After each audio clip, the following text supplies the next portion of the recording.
قاری صاحب امی دیوال مصدق که پیشتر گفت قاری صاحب زنگ زده بود در راستای می جنجالا. قاری صاحب ما خدای نخواست با امارت اصلا جنجال نداریم.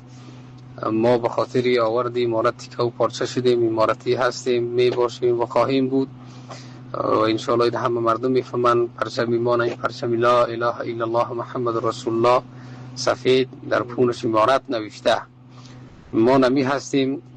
یکی قیطه آمد در ولسوالی های درواز تنها جنجال نی در یک تلختان دیدیم که بعد مردمی رایت ازت کشت در اینجا آمد. بعد خلاصه با وجود همه جنجال ما همه گپا را پشت سر گذاشتیم، خیسیم رفتیم کابل، همی وضعیت رد کردیم. در اینجا اینا برای ما اطمینان دادن که هیچ گپی نمیشه. بعد از اونجا دوباره آمدن چک پنج زدن، هر کاری کردن. گفتیم ما مهمانیشان کردیم، پذیرایی کردیم. ما گفتیم قطعیتان هستیم همکار. ما یک روز طرفای سرحد چکر رفتیم، تقریبا 10-15 ساعت را ما فاصله قطعی اندیوالا ما گردش رفتیم سیاحت.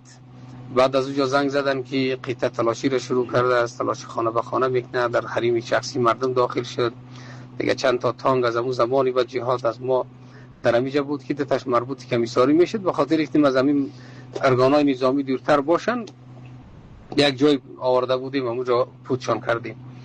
باز اونجا آمدن بعد خلاصه این تانگا را گرفتن و نمیفهم که چی کردن. و ما پیام دادن که جندمی و گپاش و او تانگا را اینجا اونا نمیبرن، جایی که باشد همین سعی هستند. از جا خیسیم آمدیم. بعد خلاصه در مسیر را چک پنج زدن.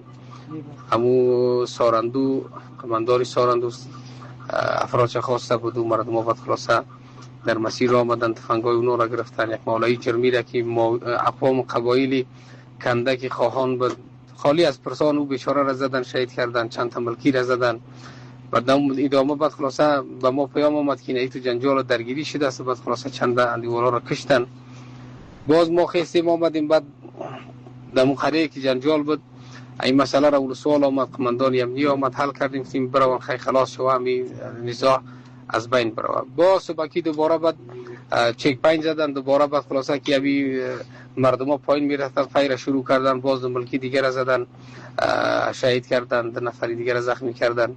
آخر گپ اینه به سرحد کشاندن. به این لحاظ مشکلی ما با قیطه است. ما به امارت هیچ نوع مشکل نداریم. ما اگر در دارم هم که بزنن در نمی امارت بودم هستم، می باشم و امارتی هستم. از این امارت ما هیچ جایی بد خلاصه انشاءالله که رفتنی هم نیستم. هر کسی که قسم جنگ میکنه قطعی جنگ میکنم، من نمی امارتی هستم و بر علیه نظام بر علیه امارت ما هیچ مشکلی ندارم. ولی مشکلی ما با قیطه است که قیطه بد خلاصه خیز جنجال انداخت، خیز گدوادی کرد، در حریم مردم تجاوز کرد، در خانه مردم داخل شد.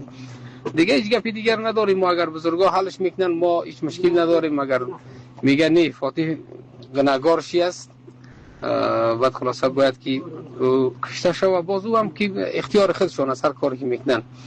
در غیر از اون ما گناهگاری خودم نمیدونیم. فقط قیطه بیده سر کسی بیده جز پذیرایی مهمانی و اعلان همکاری قطعیش دیگه کاری دیگر نکردیم. یکی بنده‌باری کردن، یکی بعد خلاصه خانه درایی کردن، تلاشی خانه به خانه را شروع کردن، در حریم شخصی مردم بعد خلاصه داخل شدن. با وجودی همش داخلی بعد نمیفهم که مردمای بیگناه را زدن، شهید کردن.